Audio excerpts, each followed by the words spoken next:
wanagaagu walaal iigu filan warsan iyo guule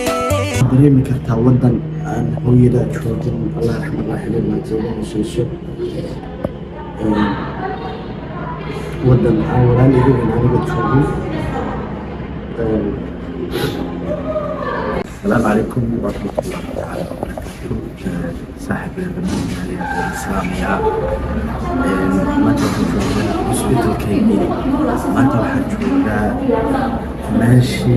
عمر فيه لي ساعتين متعافى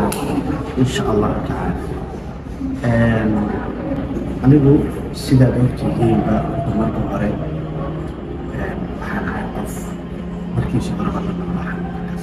xanuun isto qorshadeena u dareemay maanta dareemay ma aaminaysaa laakiin mar u dhacaya mar waa kan in kala wada jir baa u daran ila funaaniska ku bergelayda kala oo kun si kala wax xanuun ah sanadka uu joogo tahay anyway maanta waxaan joogaa anigu isbitaalkeedii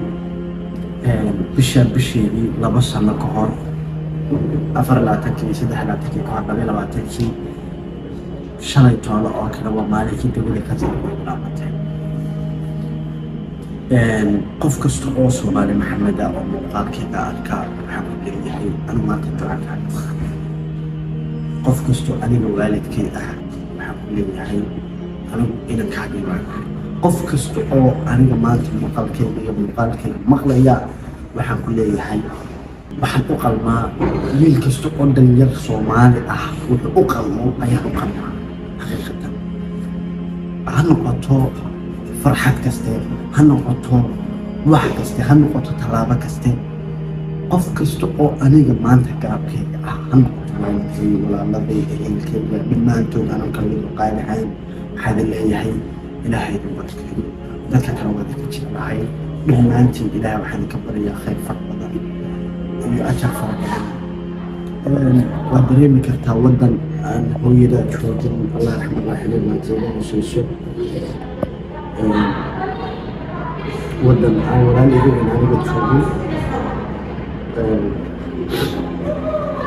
ودن أنا كرتون ما أنت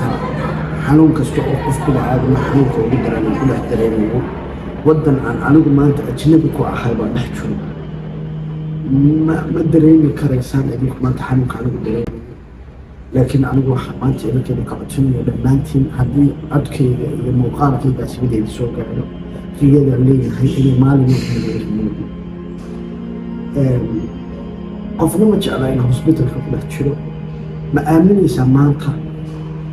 هذه لا إله هذا أما أهم حنوك دريني اليوم كم سوقوني كذا عندي بالبكية qof kasto aniga jecel qof kasto maanta aniga sharci jeclaa waxaan ka codsanayaa inuu maanta aniga barbarkayga soo istaago inuu maanta aniga hooyo ay noqdo inuu maanta aniga walaalaga weyn ay noqdo inuu maanta ay noqdo qof kasta aniga maanta qofka ku dareemayaan naxariis agtiisa deganaan